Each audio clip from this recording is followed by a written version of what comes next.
Hello दोस्तों, आपका स्वागत है मेरे YouTube चैनल पर। IIT BHU ने उन स्टूडेंट की लिस्ट निकाल दी है जो एलिजिबल हैं यहाँ का M.Pharm कॉम्पिटिटिव एग्जामिनेशन देने के लिए। इसमें से कुछ स्टूडेंट का नेम मिसिंग है क्योंकि ड्यूरिंग एप्लीकेशन सबमिशन उन्हें नहीं पता था कि क्या उनकी एप्लीकेशन सही से सबमिट हुई है या नहीं हुई है। अब मैं आपको कॉल लेटर के रिगार्डिंग बता देता हूँ, शायद आपको समझने में कुछ स्टूडेंट को प्रॉब्लम हो रही है। कॉल लेटर में इन्होंने लिखा है 17 जुलाई को 9 AM आपका डॉक्यूमेंट वेरिफिकेशन होगा। इसमें अब कुछ स्टूडेंट सोच रहे हैं कि वो at the time of examination ही पहुंचेंगे जो कि 1 PM है। ऐसा मत करना, पहले आपकी जो डॉक्यूमेंट वेरिफिकेशन है उस टाइम आपकी अटेंडेंस होती है। तो जितने भी स्टूडेंट डॉक्यूमेंट वेरीफाई करवाएंगे उनकी अटेंडेंस मानी जाएगी। सिर्फ उन्हीं स्टूडेंट को एग्जाम के लिए अलाउ किया जाएगा। इसलिए डॉक्यूमेंट वेरिफिकेशन स्टेप बहुत ही जरूरी है। आपका डॉक्यूमेंट वेरिफिकेशन 17 जुलाई को 9 AM से स्टार्ट होगा और अराउंड 12:30 PM तक चलेगा। तो इस बीच आपको चाहे 12 बजे आइए या 11 बजे आइए, आकर आपको अपना डॉक्यूमेंट वेरीफाई करवाना है और 1 बजे आपका एग्जाम स्टार्ट हो जाएगा। तो इन्होंने एक लाइन लिखी हुई है कि जो आपसे क्वेश्चन पूछे जाएंगे in examination multiple choice question होंगे और इसके लिए जीपैट सिलेबस ही एप्लीकेबल होगा। और एक लाइन लिखी हुई है कि इसमें कुछ क्वेश्चन लॉजिकल और रीजनिंग बेस्ड होंगे। तो यहाँ पर स्टूडेंट पूछ रहे हैं लॉजिकल और रीजनिंग बेस्ड का क्या मतलब है। देखिए, वैसे जो IIT BHU का एग्जाम होता है M.Pharm का, उसमें डायरेक्ट क्वेश्चन पूछे जाते हैं जिनका सीधा सीधा आंसर होता है। लॉजिकल एंड रीजनिंग में उन्हीं क्वेश्चन को थोड़ा सा घुमा के पूछा जाता है, लेकिन होते वो भी एक तरह से डायरेक्ट है। तो इसमें किसी तरह कंफ्यूज मत हो जाइए। तो आपसे सीधा डायरेक्ट क्वेश्चन पूछे जाएंगे और कुछ आपसे लाइक न्यूमेरिकल बेस्ड क्वेश्चन पूछे जाएंगे। ठीक है, तो डायरेक्ट क्वेश्चन होते हैं, यहाँ पर आप इस चीज के लिए सेटिस्फाई रहिए। अब आपका एग्जाम खत्म हो जाता है 3 PM। 3 PM जैसे ही एग्जाम खत्म होगा उसके बाद आपके जो कॉपीज हैं उनको चेक किया जाएगा और उसके बेस पर मेरिट लिस्ट प्रिपेयर होगी। तो ऑन दैट डे बहुत सारे स्टूडेंट को पता चल जाएगा कि किन किन के एडमिशन होने के चांसेस हैं। तो यहाँ पर मैं कहूँगा जिन स्टूडेंट को लगता है कि उनका वेट लिस्ट में नाम आ सकता है वो भी अगले दिन के लिए रुकिए, क्योंकि इन्होंने लिखा है जिन स्टूडेंट को ये कहेंगे कि यस आपकी now you are eligible to take admission in M.Pharm, तो उन स्टूडेंट को 27 जुलाई तक का टाइम दिया हुआ है फीस सबमिट करने के लिए। और नाइपर के एग्जाम का रिजल्ट आ रहा है 23 जुलाई। तो मोस्टली स्टूडेंट हो सकता है मूव कर जाए और कुछ सीट वैकेंट हो जाएंगी। तो जिन स्टूडेंट ने नेक्स्ट डे काउंसलिंग अटेंड की होगी, डॉक्यूमेंट वेरिफिकेशन करवाया होगा, तो उस वेट लिस्ट उन्हें वेट लिस्ट में रखा जाएगा। उन्हीं वेट लिस्ट स्टूडेंट को मूव किया जाएगा जो जो सीट खाली होगी उस पोजीशन के लिए। ठीक है, तो डॉक्यूमेंट वेरिफिकेशन स्टेप बहुत जरूरी है और एग्जाम आपको अच्छे से देना है। और 18 जुलाई का आपके काउंसलिंग बहुत जरूरी है। ठीक है, तो ये आपको प्रोसेस अटेंड करना है पूरे अच्छे से। अब आगे चलते हैं, बहुत सारे स्टूडेंट को डॉक्यूमेंट पर क्वेश्चन है। तो पहला क्या है कि copy of M.Pharm application form. तो आपको अपना जो आपने एप्लीकेशन फॉर्म फिल किया था उसकी कॉपी लेके आनी है। Original and duly attested copy of जो जीपैट स्कोर कार्ड। तो यहाँ पे स्टूडेंट को क्वेश्चन है कि ड्यूली अटेस्टेड का क्या मतलब है, क्या उन्हें किसी गैजेटेड ऑफिसर से अटेस्ट करवाना है? नहीं, गैजेटेड ऑफिसर से नहीं करवाना। इसका मतलब है सेल्फ अटेस्टेशन, आपको खुद से ही साइन करने हैं। अपनी जितनी भी फोटो कॉपी है उसके ऊपर आपको खुद से ही साइन करने हैं।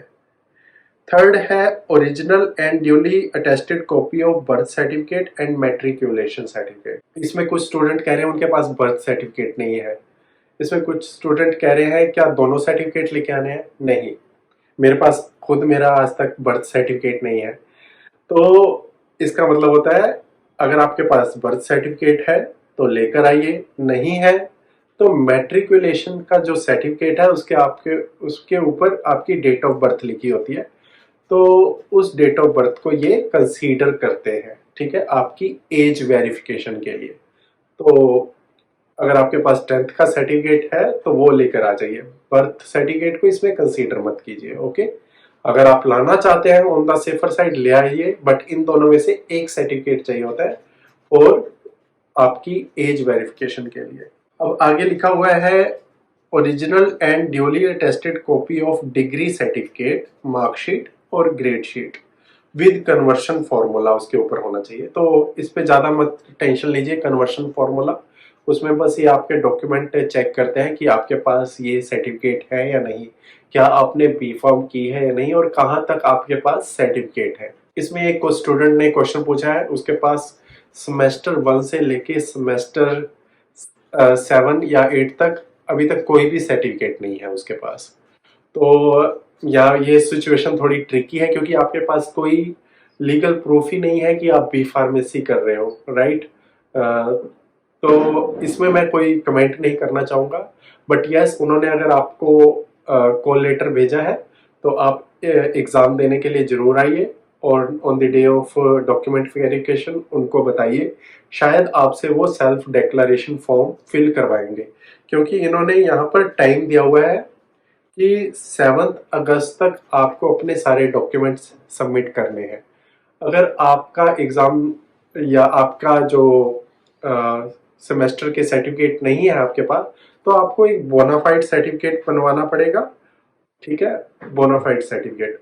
और उस बोनाफाइड सर्टिफिकेट को आपको डिपार्टमेंट को सबमिट करना पड़ेगा। उसके बाद डिपार्टमेंट आपको 30 सितंबर तक का टाइम देता है कि आप सारे के सारे डॉक्यूमेंट जो भी मेंशन है वो सबमिट कीजिए। तो काइंड ऑफ डिपार्टमेंट ने आपको एक चांस दिया है उन स्टूडेंट को जिनके पास 8 सेमेस्टर का रिजल्ट नहीं है, 7th सेमेस्टर का रिजल्ट नहीं है, उनकी भी सिलेक्शन और एडमिशन होने के चांसेस है। और एक तरह से उनके पास 30 सितंबर तक का टाइम है अपने सारे डॉक्यूमेंट सबमिट करने के लिए। तो इसमें टेंशन मत लीजिए बिल्कुल भी कि आपके पास किसी तरह का सर्टिफिकेट नहीं है मार्कशीट का। और एक इन्होंने एक फॉर्म भी दिया हुआ है, आप उस फॉर्म को अपने कॉलेज के प्रिंसिपल या डायरेक्टर से फिल करवा कर ले आइए। अगर आपने किसी और फॉर्मेट में वो फॉर्म बनाया है तो वो भी एप्लीकेबल है। इन्होंने जस्ट एक फॉर्मेट दिया है कि इस फॉर्मेट में फिल करवा के ले आइए। आपके पास कोई और फॉर्मेट है दैट इज आल्सो एप्लीकेबल। अब आते हैं original SC ST OBC non creamy layer. ये आपके पास सर्टिफिकेट होना चाहिए इन दी प्रिस्क्राइब्ड फॉर्मेट। यहाँ पे स्टूडेंट क्वेश्चन पूछते हैं उनके पास दूसरे फॉर्मेट में है, क्या वो भी चल पाएगा? यस वो भी चल जाएगा। जस्ट इन्होंने आपको एक फॉर्मेट दिया है कि उस फॉर्मेट में होना चाहिए, वैसा होना चाहिए। अगर आपके पास दूसरे फॉर्मेट में भी है तो भी वो एप्लीकेबल है। लेकिन उन्होंने एक कंडीशन रखी है OBC और EWS के लिए कि उनका जो सर्टिफिकेट बनाओ वो फ्रेश बनाओ, 1 फरवरी से लेकर अब तक की किसी भी डेट में बना हो। तो इसमें कुछ स्टूडेंट कह रहे हैं कि उनका जो सर्टिफिकेट है EWS का वो 2 साल पुराना है या 3 साल पुराना है। बट 2 साल या 3 साल पुराना एप्लीकेबल नहीं होता है क्योंकि आपकी फैमिली का जो इनकम स्टेटस है वो चेंज हो जाता है। तो इसलिए वो लास्ट 6 मंथ का ही आपसे OBC EWS मांगते हैं। बट अगर आपके पास वो नहीं है, पुराना है, तो जरूर बनवा लीजिए, फॉर्मेट इन्होंने दिया हुआ है। अगर नहीं है तो शायद आपसे वो सेल्फ डिक्लेरेशन फॉर्म भी फिल करवा लेंगे। अब एक है मेडिकल सर्टिफिकेट।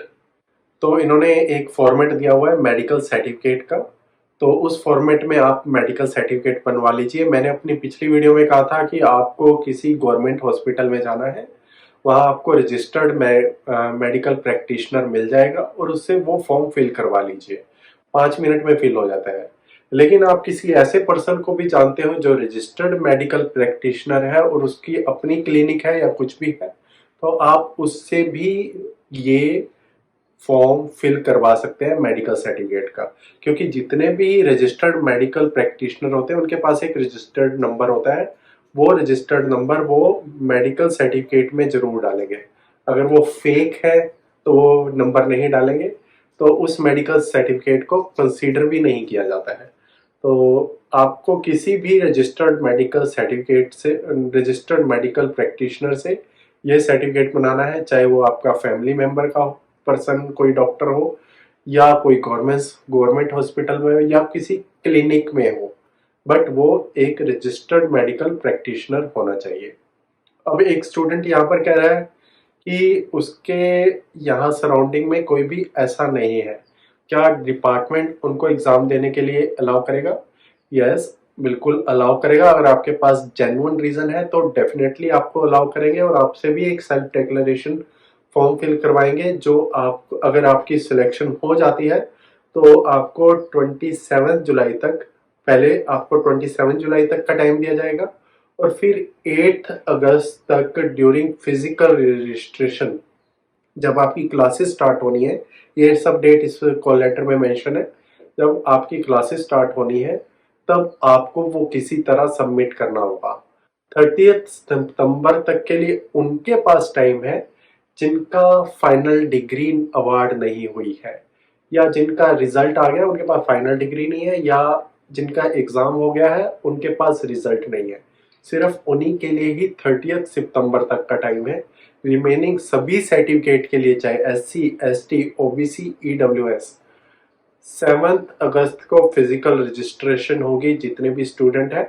अगर फिजिकल रजिस्ट्रेशन के टाइम वो ये डॉक्यूमेंट सबमिट नहीं कर पाएंगे तो उनकी रजिस्ट्रेशन कैंसिल कर दी जाएगी। ठीक है, तो 3 इंपॉर्टेंट डेट है, 27 जुलाई फीस सबमिशन की, 7 अगस्त फिजिकल रजिस्ट्रेशन की एंड 30 सितंबर आपको अपने सारे सर्टिफिकेट मार्कशीट आपको सबमिट करनी पड़ेगी डिपार्टमेंट में। तो आई होप सो मैंने अपनी इस लास्ट वीडियो में आपके सभी क्वेश्चंस के आंसर कर दिए हैं और आपको सारे डॉक्यूमेंट के बारे में भी बता दिया है और यहाँ पर सभी कॉल लेटर में डेट मेंशन है जहाँ तक आपको रिलैक्सेशन देगा डिपार्टमेंट अपने डॉक्यूमेंट सबमिट करने के लिए। So guys, thank you for watching this video.